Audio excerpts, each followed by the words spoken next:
നെതന്യാഹുവിനെത്തിയാൽ നെതന്യാഹുവിനെ arrest ചെയ്യുമോ? Middle ഈസ്റ്റിൽ വീണ്ടും യുദ്ധഭീതി കടക്കുന്നുമുണ്ട്. ഇസ്രായേൽ പ്രധാനമന്ത്രി ബെഞ്ചമിൻ നെതന്യാഹു സെപ്റ്റംബറിൽ ഐക്യരാഷ്ട്രസഭയുടെ ജനറൽ അസംബ്ലിയിൽ പങ്കെടുക്കാനായി ന്യൂയോർക്കിൽ എത്തുമെന്ന പ്രതീക്ഷകൾക്കിടെ നെതന്യാഹുവിനെ അറസ്റ്റ് ചെയ്യാനുള്ള സാധ്യതകൾ നിയമപരമായി പരിശോധിക്കുന്നതായി ന്യൂയോർക്ക് സിറ്റി മേയർ സോഹ്റാൻ മംദാനി നടത്തിയ പരാമർശം വലിയ രാഷ്ട്രീയ ചർച്ചകൾക്ക് വഴിവെച്ചിരിക്കുകയാണ്. ന്യൂയോർക്ക് ടൈംസിന്റെ ദ ഇന്റർവ്യൂ പോഡ്കാസ്റ്റിൽ സംസാരിക്കവെയാണ് മംദാനി ഇക്കാര്യം വ്യക്തമാക്കിയത്. അന്താരാഷ്ട്ര ക്രിമിനൽ കോടതി അറസ്റ്റ് വാറണ്ട് പുറപ്പെടുവിച്ച വ്യക്തിയാണ് നെതന്യാഹു എന്നും അദ്ദേഹം ഹേഗിലെ കോടതിക്ക് മുൻപിൽ ഹാജരാകേണ്ടതുണ്ടെന്നും മേയർ അഭിപ്രായപ്പെട്ടു. ഗാസയിലെ ഇസ്രയേൽ സൈനിക നടപടികളെ അദ്ദേഹം വംശഹത്യ എന്നാണ് വിശേഷിപ്പിച്ചത്. ന്യൂയോർക്ക് നഗരത്തിലെത്തിയാൽ നിയമപരമായി എന്ത് നടപടി എടുക്കാനാകുമെന്നാണ് സംബന്ധിച്ച് നിയമവിദഗ്ധരുമായി സജീവമായി ചർച്ച നടത്തുകയാണെന്നും അദ്ദേഹം വ്യക്തമാക്കി. ഈ പ്രസ്താവന പുതിയതല്ല. തെരഞ്ഞെടുപ്പ് പ്രചാരണ സമയത്തും നെതന്യാഹുവിനെ അറസ്റ്റ് ചെയ്യാൻ ശ്രമിക്കുമെന്ന് മംദാനി പ്രഖ്യാപിച്ചിരുന്നു. എന്നാൽ ഇപ്പോൾ ഐക്യരാഷ്ട്രസഭയുടെ സമ്മേളനം അടുത്തെത്തുന്ന സാഹചര്യത്തിൽ മംദാനിയുടെ വാക്കുകൾ വീണ്ടും വലിയ ചർച്ചയായി മാറിയിരിക്കുകയാണ്. ഇവിടെ ശ്രദ്ധിക്കേണ്ട മറ്റൊരു പ്രധാന കാര്യം, അന്താരാഷ്ട്ര ക്രിമിനൽ കോടതി 2024 നെതന്യാഹുവിനും ചില ഇസ്രയേൽ നേതാക്കൾക്കുമെതിരെ യുദ്ധക്കുറ്റങ്ങളും മനുഷ്യാവകാശ ലംഘനങ്ങളും ആരോപിച്ച് അറസ്റ്റ് വാറണ്ട് പുറപ്പെടുവിച്ചിരുന്നു എന്നതാണ്. എന്നാൽ ഈ വാറണ്ടിനെ അമേരിക്ക അംഗീകരിച്ചില്ല. കാരണം ICCയുടെ അധികാരം അംഗീകരിക്കുന്ന റോം സ്റ്റാറ്റ്യൂട്ടിൽ അമേരിക്ക അംഗരാജ്യമല്ല. അതിനാൽ ICCയുടെ അറസ്റ്റ് വാറണ്ട് അമേരിക്കയ്ക്ക് നിർബന്ധമായും നടപ്പാക്കേണ്ട നിയമബാധ്യതയുമില്ല. ഇതോടെയാണ് അമേരിക്കൻ രാഷ്ട്രീയ നേതൃത്വവും രംഗത്തെത്തിയത്. പ്രസിഡന്റ് ഡൊണാൾഡ് ട്രംപ് വളരെ വ്യക്തമായ നിലപാടാണ് സ്വീകരിച്ചത്. അമേരിക്കയിൽ എവിടെയായാലും ബെഞ്ചമിൻ നെതന്യാഹുവിനെ അറസ്റ്റ് ചെയ്യില്ലെന്ന് ട്രംപ് വ്യക്തമാക്കി. ട്രൂത്ത് സോഷ്യൽ പ്ലാറ്റ്ഫോമിലൂടെയായിരുന്നു ഈ ഒരു പ്രതികരണം.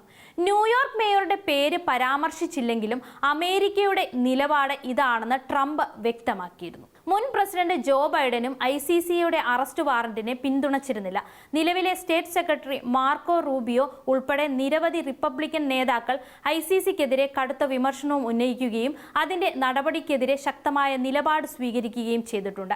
അതേസമയം UN-ലെ അമേരിക്കൻ അംബാസഡർ മൈക്ക് വാൾട്സ് മേയറുടെ പരാമർശത്തെ രാഷ്ട്രീയ നാടകമെന്നാണ് വിശേഷിപ്പിച്ചത്. അമേരിക്ക ICCയിൽ അംഗമല്ലാത്തതിനാൽ ഇത്തരമൊരു അറസ്റ്റ് നിയമപരമായി സാധ്യമല്ലെന്നാണ് വാട്സിന്റെ വാദം തന്നെ. ഇസ്രയേൽ ഭാഗത്തു നിന്നും ശക്തമായ പ്രതികരണമാണ് ഉണ്ടായത്.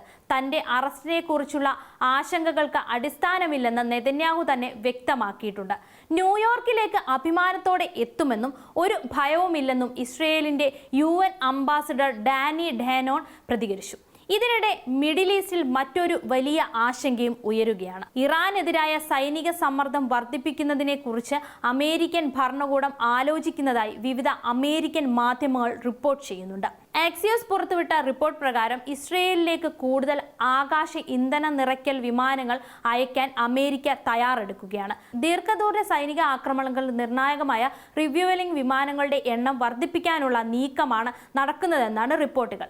വൈറ്റ് ഹൗസിൽ നടന്ന ഉന്നതതല യോഗത്തിൽ പുതിയ സൈനിക പദ്ധതികൾ പ്രസിഡന്റ് ട്രംപിന് മുൻപിൽ അവതരിപ്പിച്ചുവെന്നാണ് വിവരം. ടെൽ അവീവിന് സമീപമുള്ള ബെൻ ഗുറിയൻ അന്താരാഷ്ട്ര വിമാനത്താവളത്തിലും തെക്കൻ റാമോൺ എയർബേസിലും ഇതിനകം തന്നെ നിരവധി റിവ്യൂവലിംഗ് വിമാനങ്ങൾ നിലയുറപ്പിച്ചിട്ടുണ്ടെന്നും വരും ദിവസങ്ങളിൽ കൂടുതൽ വിമാനങ്ങൾ എത്തിച്ചേരുമെന്നുമാണ് റിപ്പോർട്ടുകൾ സൂചിപ്പിക്കുന്നത്.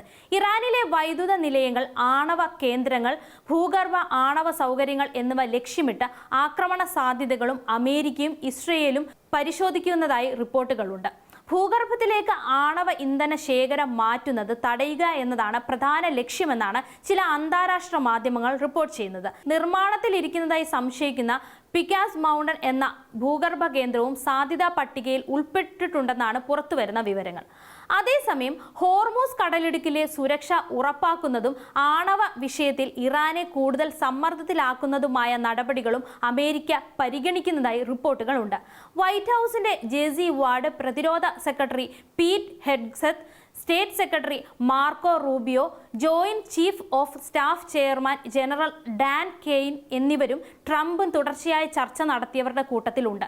ഇതോടെ രണ്ട് വലിയ വിഷയങ്ങളാണ് ഒരേ സമയം അന്താരാഷ്ട്ര രാഷ്ട്രീയത്തെ ചൂടുപിടിപ്പിക്കുന്നത്.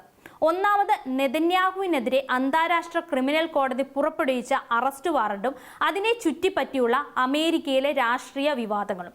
രണ്ടാമത്, ഇറാനെതിരായ സൈനിക നീക്കങ്ങൾ ശക്തമാകുമെന്ന റിപ്പോർട്ടുകളും മിഡിൽ ഈസ്റ്റിലെ പുതിയ യുദ്ധഭീതിയും. എന്നാൽ ഒരു കാര്യം പ്രത്യേകം ശ്രദ്ധിക്കേണ്ടതുണ്ട്. ന്യൂയോർക്ക് സിറ്റി മേയർ നടത്തിയ പ്രസ്താവന രാഷ്ട്രീയപരമായി വലിയ ചർച്ചകൾക്ക് കാരണമായിട്ടുണ്ടെങ്കിലും അമേരിക്കൻ ഫെഡറൽ സർക്കാരിന്റെ നിലവിലെ ഔദ്യോഗിക നിലപാട് നെതന്യാഹുവിനെ അറസ്റ്റ് ചെയ്യില്ല എന്നതാണ്. അതിനാൽ മേയറുടെ പരാമർശം പ്രായോഗികമായി നടപ്പാക്കുമോ എന്നത് ഇപ്പോഴും നിയമപരമായും രാഷ്ട്രീയപരമായും വലിയ ചോദ്യമായി തന്നെ തുടരുകയാണ്.